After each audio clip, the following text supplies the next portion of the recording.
سحر حیات غالباً نام ہے. انہوں نے کہا کہ میرے ہسبینڈ نے مجھ سے یہ بات کہی کہ تم میرے پاؤں کا انگوٹھا 20 منٹ تک اپنے منہ میں رکھو تو تمہیں میں گھر لے کر دوں گا الگ، یا میں تمہیں گھر میں رکھوں گا. میں نے اس بات کے لیے بھی کمپرومائز کیا لیکن پھر بھی اس نے میری بات نہیں مانی. مردوں اور عورتوں کے ایکسٹرا میریٹل افیئرس. لیکن اگر اسے یہ پتہ چل جائے کہ میرے ساتھ بستر پر نہیں جائے گی، 1% یا 0.1% لوگ ہی رہ جائیں گے. کون سی ایسی تلخ حقیقتیں ہیں جو آپ پر عیاں ہوتی ہیں بطور ریلیشن شپ کو؟ یہ لگتا ہے کہ میں ان کے اوپر بوجھ ہوں. تو یہ بھی ایک تلخ حقیقت ہے کہ ماں باپ کے بغیر اولاد کا کچھ نہیں ہوتا. مردوں اور عورتوں کے ایکسٹرا میریٹل افیئرس کیوں ہوتے ہیں؟ کیوں ہوتے ہیں جناب؟ آپ بتائیں. آپ جو ہنس رہے ہیں آپ بتائیں. دیکھیں، میں اس پر پہلے بھی بات کی ہے مختلف پوڈ کاسٹ میں. 3 بنیادی ریزنز ہوتی ہیں رسا. ایک فزیکل نیڈ ہے، دوسرا ایموشنل نیڈ ہے، تیسرا فائنینشیل نیڈ ہے. مردوں کی جو بات ہے وہ شروع ہوتی ہے فزیکل نیڈ سے، لسٹ سے، فزیکل لسٹ سے، اور دوسرے نمبر پر ایموشنل آتی ہے، تیسرے نمبر پر فائنینسز آتے ہیں. بعض مرد فائنینسز کی وجہ سے بھی تعلق بنا رہے ہوتے ہیں، ٹھیک ہے. بعض مرد صرف لسٹ فل جو ہے وہ ایکٹیویٹیز کے لیے نہیں ہوتے، لیکن یہ جو لسٹ فل ایکٹیویٹی ہے، یہ لسٹ فل بیہیویئر ہے، یہ ٹاپ آف دا لائن ہے، یہ پہلے نمبر پر موجود ہوتا ہے. مرد عورت کے ساتھ تعلق کیوں بنائے گا؟ اسے محبت ہو گئی، ٹھیک ہے. لیکن اگر اسے یہ پتہ چل جائے کہ میرے ساتھ بستر پر نہیں جائے گی، 1% یا 0.1% لوگ ہی رہ جائیں گے. اسے اگر پتہ چل جائے، دسو نا تسی سر، دسو نا، تھوڑی آواز بھی آنی چاہیے، انج ہے یا نہیں ہے؟ انج ہی ہے. تو بات کرنے کا مقصد یہ ہے کہ جب مرد کو پتہ چل جائے کہ میرا لسٹ یہاں سے پورا نہیں ہوگا، وہ وہاں پر نہیں رہے گا. 2 ہی صورتیں ہوتی ہیں، لوگ نہیں رہتے، خصوصی طور پر مرد نہیں رہتے. جب انہیں پتہ چل جاتا ہے کہ یہ میرے لیے ٹھیک نہیں ہے، یا جب انہیں پتہ چل جاتا ہے کہ بس ہو گیا، جو کرنا تھا وہ کر لیا، جو ہونا تھا وہ ہو گیا.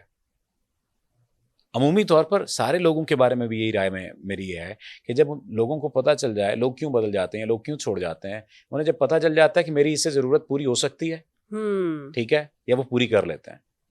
پوری نہ ہو، جب انہیں یہ پتہ چل جائے کہ پوری نہیں ہوگی تو بھی چھوڑ جائیں گے، اور جب ان کی ضرورت پوری ہو جائے تو بھی چھوڑ جاتے ہیں. چھوڑنے کی چونکہ ہم بات کریں. اب اگر مردوں اور عورتوں کے آپ ایکسٹرا میرٹل افیئر کی بات کریں تو اس کو بالکل سادہ سے انداز میں بتا دیتا ہوں. 3 بنیادی باتیں ہیں. ایک، پہلی فزیکل نیڈ ہے، یہ لسٹ ہے. دوسرا ایموشنل نیڈ ہے، یہ ایموشنل لسٹ ہے. اور تیسرا فائنینشیل لسٹ ہے. میں اسے فائنینشیل لسٹ ہی کہوں گا. عورتوں کے معاملے میں آپ فائنینسز کو دوسرے نمبر پر رکھیں، ایموشنل نیڈ کو پہلے نمبر پر رکھیں، دوسرے نمبر پر فائنینشیل نیڈ کو رکھیں، فائنینشیل لسٹ کو رکھیں، تیسرے نمبر پر فزیکل لسٹ کو رکھیں. ایسا نہیں کہ عورتیں فزیکل نیڈ کی وجہ سے نہیں جاتی. فزیکل نیڈ کی وجہ سے عورتیں بھی جاتی ہیں ایکسٹرا میرٹل افیئر میں.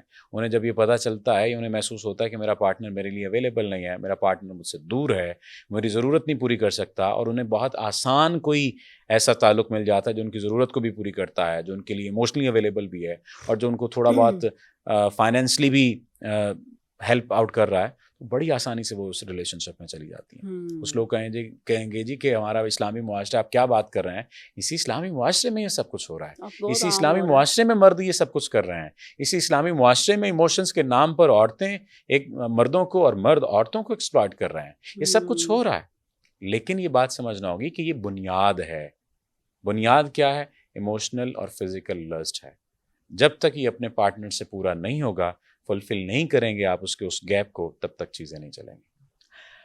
کون سی ایسی تلخ حقیقتیں ہیں جو آپ پر عیاں ہوتی ہیں بطور ریلیشن شپ کوچ؟ بہت ساری حقیقتیں ہیں، لیکن ایک حقیقت یہ ہے کہ جب سامنے والے کو پتہ چلتا ہے نا کہ اس سے میرا مطلب نہیں پورا ہو سکتا، اور پھر جب اس کی وہ آنکھیں بدلتی ہیں، آپ برداشت نہیں کر پاتے. آپ کہتے ہیں کہ یہ وہی شخص تھا جو دعوے کر رہا تھا، وعدے کر رہا تھا. ایک اور حقیقت ہے کہ ماں باپ کے بغیر آپ کا سگا کوئی نہیں ہے، اور ماں باپ کے بعد بیوی، اور بیوی کے لیے شوہر کچھ بھی نہیں ہے. شوہر فوت ہوا، بیوی کو اولاد تک نے نہیں پوچھا، اس خاتون کو اولاد تک نے نہیں پوچھا. اولاد اپنی اپنی زندگیوں میں مگن ہو گئی. میں ایک جگہ پر گیا، اولڈ ایج ہوم میں گیا، ایک خاتون، کیا تنتنا تھا، کیا پرسنالٹی. میں نے کہا آپ یہاں پر ان سے ویسے ملنے کے لیے آئی ہیں، ایموشنلی سپورٹ کرنے کے لیے آئی ہیں؟ ہنسنے لگ گئیں. کہنے لگے نہیں بیٹے، میں یہاں پر رہتی ہوں. میں نے کہا ایسے کیسے، لگ نہیں رہا کہ آپ یہاں کی رہنے والی ہیں.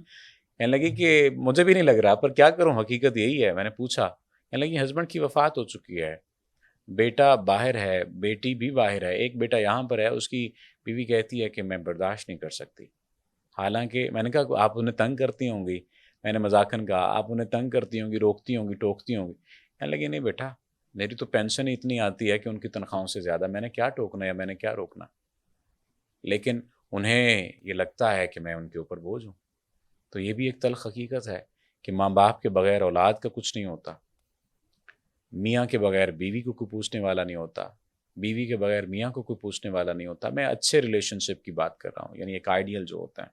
پھر اس کے ساتھ ساتھ ایک بڑی حقیقت یہ بھی ہے کہ جس نے فیصلہ کر لیا ہو نا چھوڑنے کا, آپ الٹے لٹک جائیں اس نے چھوڑ دینا ہے. جس نے فیصلہ کر لیا ہو نا کہ اس نے آپ کو بیچ چوراہے میں چھوڑنا ہے, وہ چھوڑ دے گا. آپ کچھ بھی کر لیں, آپ وہ کہتے ہیں نا کہ مشرق سے سورج نکلتا ہے, وہ آپ سے کہے گا مغرب سے نکال کے دکھاؤ تو رہوں گا. ابھی حال ہی میں دیکھ لیں, ایک ٹک ٹاکر ہیں, ان کا سحر حیات غالباً نام ہے, انہوں نے کہا کہ میرے ہسبینڈ نے مجھ سے یہ بات کہی کہ تم میرے پاؤں کا انگوٹھا 20 منٹ تک اپنے منہ میں رکھو تو تمہیں میں گھر لے کر دوں گا الگ. میں نے کمپرومائز, یا میں تمہیں گھر میں رکھوں گا, میں نے اس بات کے لیے بھی کمپرومائز کیا لیکن پھر بھی اس نے میری بات نہیں مانی. یہ اس نے انکشاف یہ کیا ہاں, یہ اس نے کل پرسوں میں پوسٹ پڑھ رہا تھا. آپ اندازہ کر سکتے ہیں کہ گھر کو چلانے کے لیے ایک بندی اس حد تک چلی گئی ہے لیکن سامنے والا پھر بھی اسے نہیں رکھ رہا. اس کا مطلب وہ فیصلہ کر چکا ہے, ورنہ اس نے یہ شرط رکھنی تھی, اس نے یہ شرط رکھنی تھی. اس سے بھی ورسٹ چیزیں ہیں جو سیشنز میں آتی ہیں اور میں حیران ہوتا ہوں. ایک شوہر نے, میں خیر اس طرف نہیں جاتا کہ اس نے کیا کہا, بات کرنے کا مقصد یہ ہے کہ ایک ایسی تلخ حقیقت ہے کہ بطور ریلیشن شپ کوچ میں سوچنے پر مجبور ہو جاتا ہوں کہ ہم انسانوں کی دنیا میں جی رہے ہیں. یہ وہی انسان ہے جس نے اشرف المخلوقات کہا جاتا. پھر ایک اور جو بات پتہ چلی, جہاں پر مطلب آ جائے وہاں پر خونی رشتے نہیں رہ جاتے, وہاں کے دشمن بن جاتے ہیں. کوئی بھی ہو, خونی رشتوں سے ہٹ کر بھی, خونی رشتوں کو تو ہم چونکہ بہت پاک, اچھا, بہتر سمجھتے ہیں نا, ہم یہ توقع رکھتے ہیں کہ یہ چیٹ نہیں کرے گا, یہ دکھ نہیں دے گا, یہ تکلیف نہیں دے گا, یہ اذیت نہیں دے گا, ہم یہ توقع رکھتے ہیں نا خونی رشتوں سے. لیکن نہیں, جہاں پر مطلب آ جاتا ہے, جہاں پر کانفلکٹ آ جاتا ہے, فائنینشیل کانفلکٹ آ جاتا ہے یا زمین والا معاملہ آ جاتا ہے, میں نے دیکھا رشتے نہیں رہ جاتے, اپنے نہیں رہ جاتے. آپ کے پوڈ کاسٹ کو شروع کرنے سے پہلے ایک کال میں لے رہا تھا گاڑی میں بیٹھا ہوا, ان خاتون نے بتایا کہ سر میرے شوہر کی وفات ہوئی, میرا بیٹا جاب کرتا ہے, میرا حصہ بنتا ہے میرے بھائیوں کی طرف, میرے والد ابھی زندہ ہیں, حصہ بنتا ہے. تو میرے والد صاحب نے کہا کہ اپنا حصہ تم بھائیوں کو دے دو, یہ تمہیں سپورٹ کرتے رہیں گے ساری زندگی, تمہیں کرایہ وغیرہ دیتے رہیں گے, کم از کم ان کا گھر تو بن جائے, کیونکہ اس طرح سے اگر ہم بانٹیں گے نا تمہارا گھر بنے گا نا ان کا گھر بنے گا. تو میں نے یہ بات مان لی.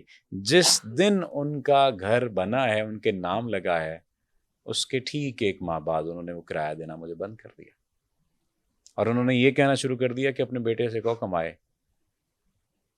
اب آپ بتائیے آپ کیا کہیں گے؟ رشتوں پر اعتبار کیسے رہ جائے گا؟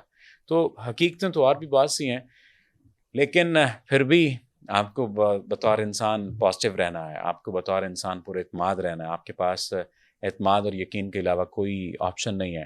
آپ یقین کر کے چلیں, اور آپ اللہ سے یہ دعا مانگتے رہیں کہ یا باری تعالیٰ ہمیں جذباتی امتحان میں نہ ڈالنا.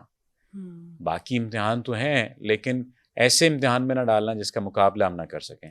اتنا ہی بوجھ ڈالنا جس بوجھ کو ہم برداشت کر سکیں, کیونکہ بوجھ تو پڑے گا, آزمائشیں تو آئیں گی. خالق نے خود کہہ دیا خلق الانسان فی کبد, ہم نے انسان کو پیدا مشکل میں کیا, مشقت میں کیا. تو مشکلات یا مشقتیں تو انسان کو اٹھانا پڑیں گی, یہ جذباتی بھی ہوں گی, یہ افعالی بھی ہوں گی, پریکٹیکل بھی ہوں گی, سب کچھ ہوگا. لیکن اللہ سے یہ دعا مانگتے رہیں کہ یا اللہ ایسا بوجھ نہ ڈالنا کہ جو بوجھ اٹھا نہ سکیں, اور ایسا بوجھ نہ ڈالنا جو ہماری جذباتی صحت کو نقصان پہنچائے, جسمانی صحت کو نقصان پہنچائے. اکثر ایسا ہوتا ہے, ایک چھوٹا سا مسئلہ آتا ہے, انسان شوگر کا پیشنٹ بن جاتا ہے, انسان بلڈ پریشر کا پیشنٹ بن جاتا ہے, انسان کو دائمی مرض لگ جاتا ہے. اور کئی لوگ ہوتے ہیں بڑی سے بڑی مصیبت کو برداشت کر جاتے ہیں. تو یہ اللہ کے کرم سے ہوتا ہے, تو اللہ کا کرم مانگنا چاہیے. بہت شکریہ صفدر آپ کے وقت کا. ناظرین اجازت دیجیے, اللہ حافظ.